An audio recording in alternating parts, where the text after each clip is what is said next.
उज्ज्वल Motors विमा कंपनीकडून फसवणूक, न्यायालयासह ग्राहक मंचात दाद मागणार मिलिंद बैसाने।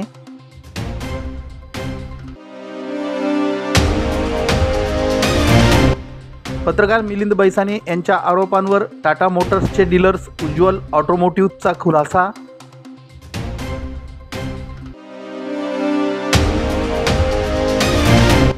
समृद्धी महामार्ग झाला महाप्रवाह, मोपलवार नाव बदलून इंग्लंडमध्ये पसार, माजी आमदार अनिल गोटे।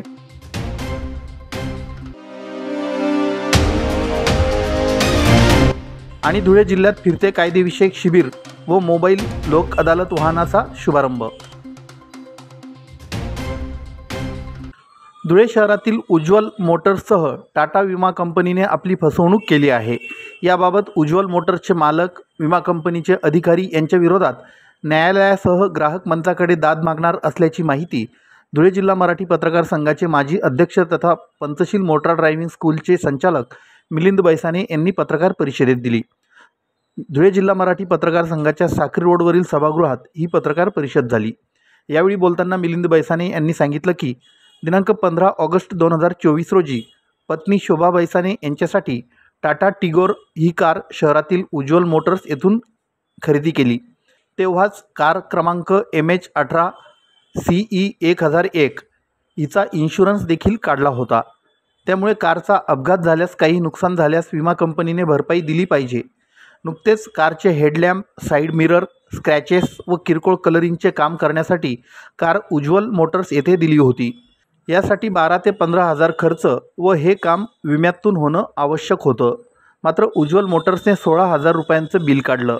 बिल दिल्याशिवाय कार देणार नाही असं सांगितलं। त्यानंतर मी विम्याची माहिती घेतली असता उज्ज्वल मोटर्सने विमा कंपनीकडून या कामासाठी 46,000चं बिल काढल्याचं कळालं। त्यामुळे पैसे भरण्याचा प्रश्नच येत नाही। आम्ही वर्षभराचा विमा काढलेला असल्याने आमच्या कारचे काम विम्यातूनच करून मिळावे अशी आमची मागणी असल्याचं बैसाने यांनी सांगितलं। तसेच उज्ज्वल मोटर्स येथे काही कार दुरुस्तीसाठी नेल्यास ते 1 ते 1.5 महिना ठेवून घेतात, पार्ट शिल्लक नाहीत अशी कारणे देण्यात येतात। त्यामुळे आपण उज्ज्वल मोटर्सचे मालक व विमा कंपनीच्या अधिकाऱ्यांविरोधात न्यायालय आणि ग्राहक मंचात दाद मागणार असल्याचंही मिलिंद बैसाने यांनी यावेळी सांगितलं।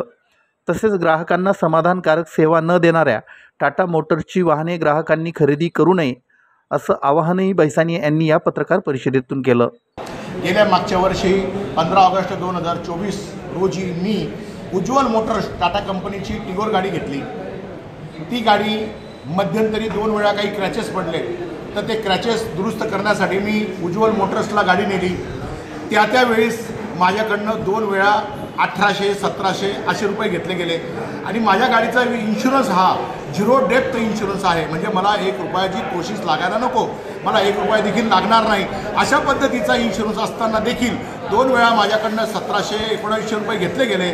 असाच किरकोळ काहीसा एक क्रॅचेस आमच्या गाडीला होता, एक त्याचा हेडलॅम्प लावायचा होता आणि साईड मिरर लावायचा होता। एक किरकोळ 15-20 हजार रुपयाचा कदाचित खर्च असेल आणि ती आम्ही आमच्या इन्शुरन्स कंपनीमध्ये काम करत असताना उज्ज्वल मोटर्सला आम्ही गाडी दिलेली आहे।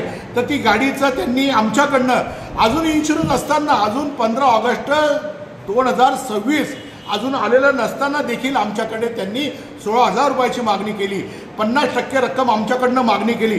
50% रक्कम आम्ही भरणार नाहीत, आम्ही गाडी सोडवणार नाहीत आणि याच्या आधी देखील टाटा कंपनीला आमची गाडी किंवा कुठल्याही ग्राहकाची गाडी जर गेली, कामासाठी गेली, तर गाडी 1.5 महिना तर 2 महिने गाडी मिळत नाही। टाटा कंपनीचे स्पेअर पार्ट अवेलेबल होत नाही। तर ते आणि अशा पद्धतीची जी ग्राहकाची फसवणूक केली जाते, तर ग्राहकाने फसवणूक टाळावी। ज्या ग्राहकाची अशी फसवणूक झाली असेल त्यांनी धुळे जिल्हा मराठी पत्रकार संघात येऊन त्यांची गराणी मांडावी। असे खूप लोक आहेत की त्यांनी, आणि जर समजा की त्यांना गाड्या वेळेवर मिळत नाही, त्यांचे स्पेअर पार्ट वेळेवर मिळत नाही आणि नव्या गाड्या त्यांच्याकडे पडून असतात आणि त्यांची काळजी देखील घेतली जात नाही, तिथे असे कुठल्याही प्रकारचे शेड नाहीत की तिथे गाडी सुरक्षित राहील अशी। जर समजा मला न्याय नाही मिळाला तर मी पोलीस स्टेशनला जाईल, कोर्टात जाईल, अन्यथा ग्राहक तक्रार मंच यांच्याकडे देखील जाणार आहे की मी गाडीचा मला इन्शुरन्स असताना मी 50% रक्कम मी कशी भरणार, मी 50% रक्कम भरणार नाही, तोपर्यंत ती गाडी टाटा कंपनीकडनं मी सोडवणार नाही। तरी ग्राहकांना मी आव्हान करू इच्छितो की टाटा कंपनीकडनं होणारी फसवणूक, वेळेवर न मिळणारे स्पेअर पार्ट म्हणून टाटा कंपनीच्या गाड्या घेऊ नका. मला काही कोणी लावून नाही दिलं, परंतु मला माझा स्वतःचा जे गाडीचा मला जो प्रॉब्लेम आला त्या प्रॉब्लेमबद्दल मी तुम्हाला सांगतोय की टाटा कंपनीच्या गाड्या घेऊ नये. कारण टाटा कंपनीची गाडीला वर्ष देखील झालं नाही, 6 महिने असताना 50% कुठल्या पद्धतीने घेत आहेत. म्हणून आपण सगळ्यांनी जागरूक नागरिकांनी पुन्हा जागरूक होण्याची गरज आहे की गाडी घेताना दाखवणाऱ्या प्रलोभनं, ती गाडी देणं, इन्शुरन्स देणं, त्याच्यावर इन्शुरन्स गिफ्ट देणं आणि वरून आपल्याकडनं पैसे घेणं, ही अशी फसवणूक टाळण्यासाठी टाटा कंपनीच्या गाड्या घेऊ नका. मी महाराष्ट्र न्यूज चॅनलच्या बातमीपत्रास लाईक, शेअर, सबस्क्राईब करा. सोबतच बेल आयकॉन प्रेस करायला विसरू नका. पाहत राहा मी महाराष्ट्र चॅनल. पत्रकार मिलिंद बैसाने यांनी पत्रकार परिषदेत टाटा मोटर्स आणि उज्ज्वल ऑटोमोटिव्ह्ज यांच्यावर फसवणूक केल्याचा आरोप पत्रकार परिषदेत केला आहे. यावर उज्ज्वल ऑटोमोटिव्ह्ज यांना विचारणा केली असता त्यांचे जनरल मॅनेजर आनंद म्हस्के यांनी या संदर्भात खुलासा केला.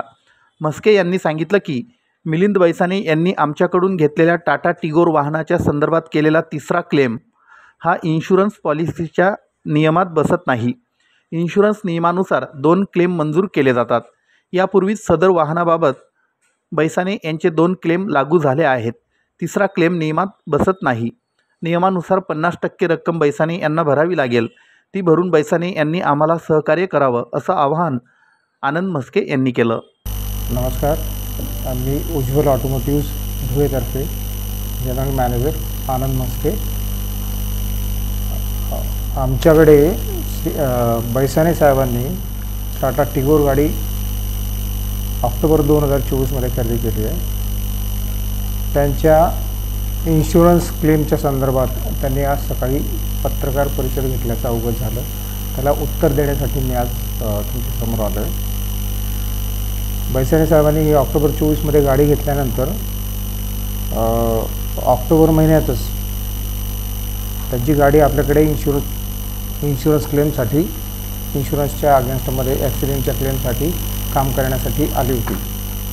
त्या गाडीचं ती गाडी आली होती आपल्याकडे 3 ऑक्टोबर 2024ला आणि ते काम करून 14 ऑक्टोबर 2024ला ही गाडी आपल्याकडनं गेली.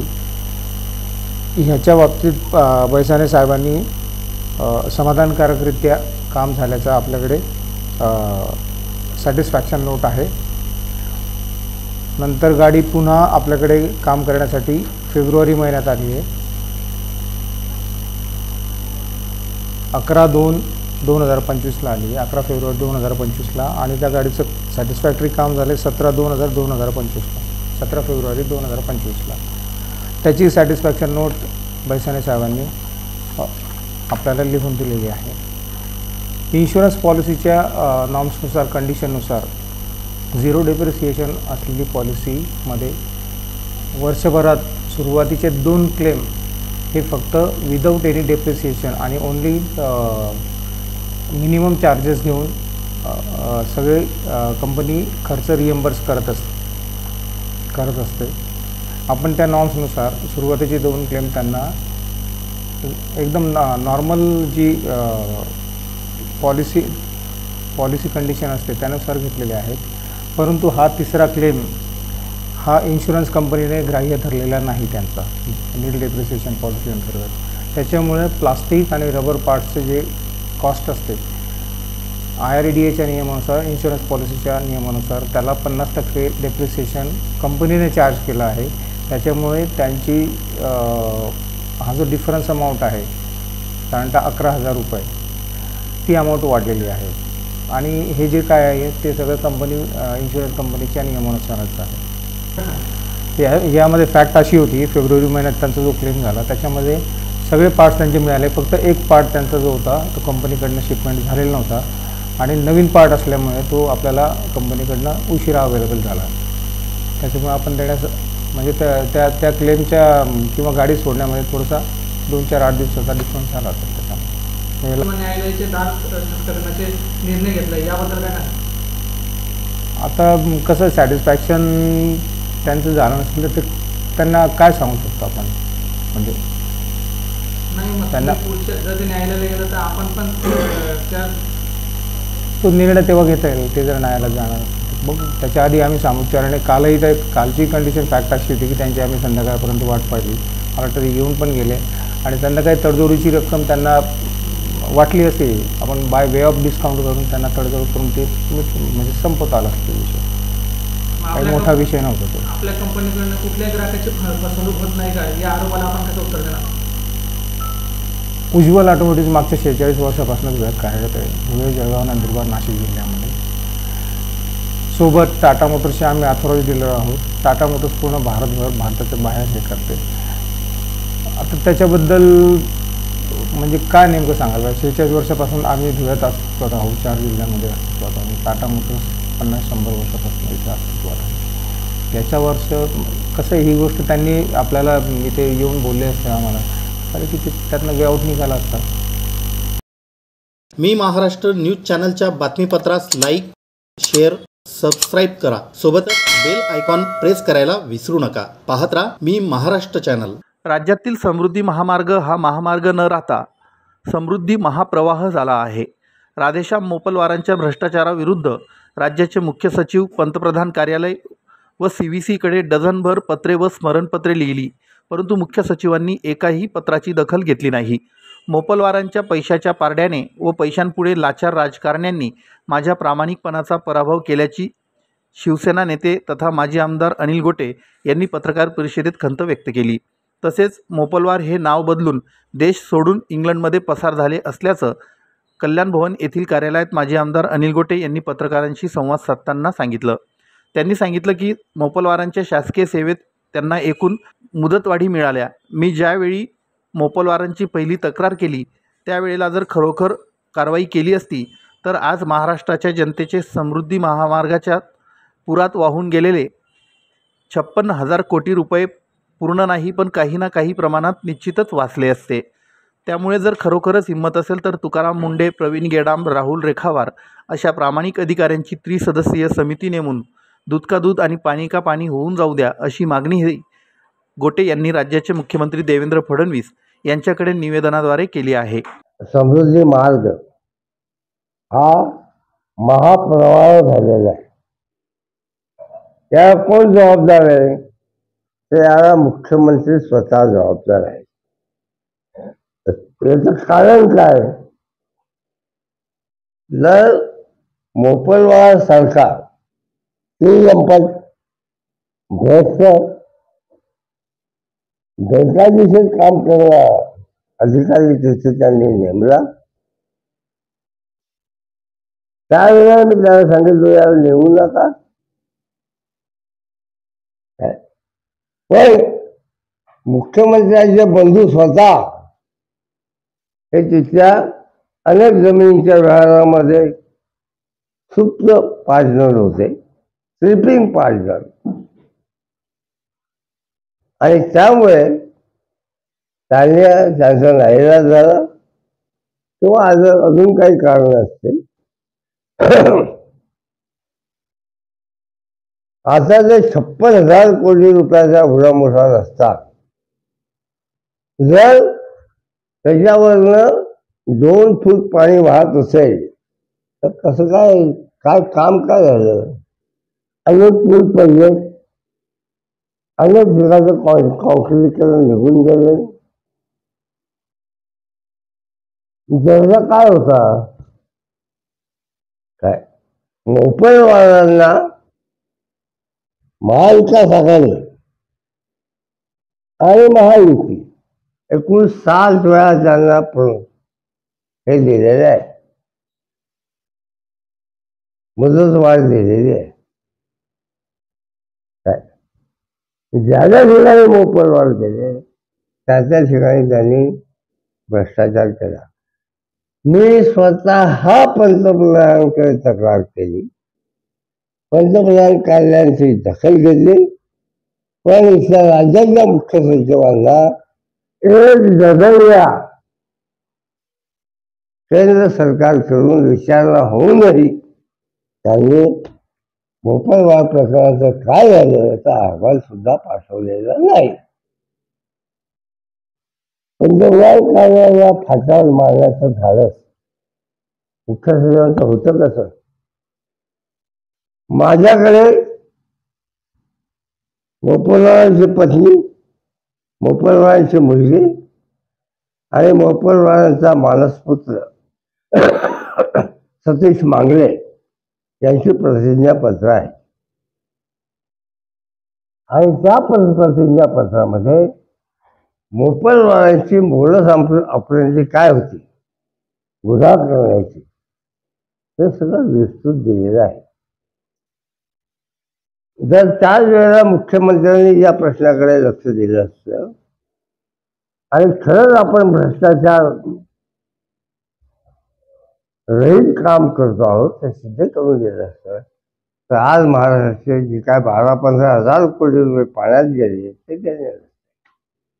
मी महाराष्ट्र न्यूज चॅनलच्या बातमीपत्रास लाईक, शेअर, सबस्क्राईब करा. सोबतच बेल आयकॉन प्रेस करायला विसरू नका. पाहत राहा मी महाराष्ट्र चॅनल. महाराष्ट्र राज्य विधी सेवा प्राधिकरण मुंबई यांच्या निर्देशान्वये धुळे जिल्हा विधी सेवा प्राधिकरण यांच्यामार्फत कायदेविषयक शिबिर व फिरते लोक अदालत वाहनाचा शुभारंभ प्रमुख जिल्हा न्यायाधीश तथा जिल्हा विधी सेवा प्राधिकरण अध्यक्षा न्यायमूर्ती माधुरी आनंद यांच्या हस्ते झेंडी दाखवून करण्यात आला.